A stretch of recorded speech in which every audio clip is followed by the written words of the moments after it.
just because you were related to Ellen White, it did not give you an inside track to heaven. It certainly did not mean you were perfect.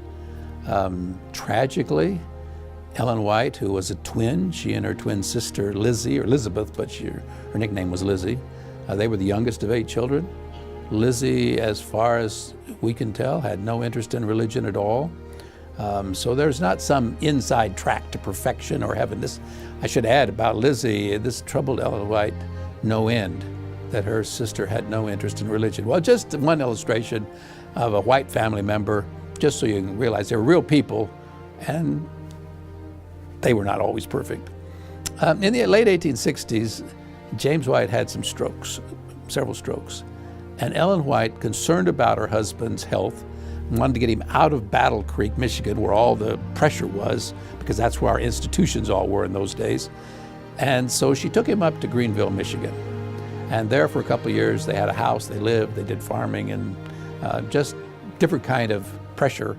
I mean, you still have to worry about crops, et cetera, but it's different than dealing with people and deadlines of publications and all that kind of thing. Well, while they were up there was no Adventist church school, so they enrolled their son, Willie White, in a public school. And for whatever reason, he did not like his teacher. So one night, according to his son, who told me this story, Elder Arthur White, many years later told this story on his father. One night, Willie and a classmate got into the schoolroom, came in through a window, got into the schoolroom after hours. And Willie wrote a poem on the blackboard. And here's what the poem said. The devil flew east and west, north and south, and caught up Miss Jones in his mouth.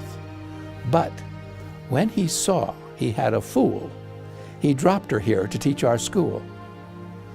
Now that may not be the way you picture the White family, but that's what Arthur White said his father wrote. Well, after writing this poem on the blackboard, the 2 kids get out of the school. The next morning when this teacher arrives, she is a bit better teacher than Willie gave her credit for, because she recognized his handwriting.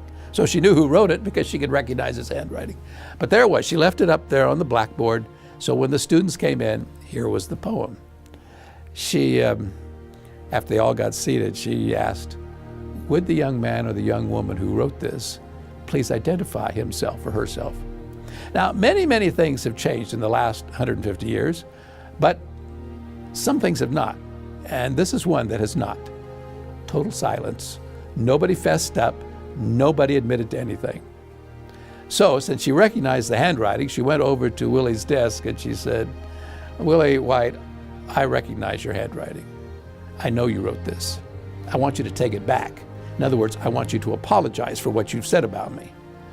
Well, here's what Arthur White told me his father's response was. I can't take it back. Now that's bad enough. He probably should have stopped right there, but he didn't.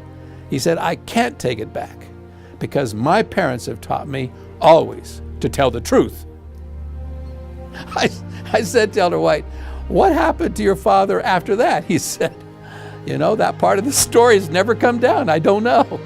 But he said, I know a little bit about Grandpa White. That would be James White. He said, I know a little bit about Grandpa White's reputation. And my guess is that they had a session out by the woodpile. Today we would say he got a whipping. It's just another reminder. They were all real people. And Willie was no exception.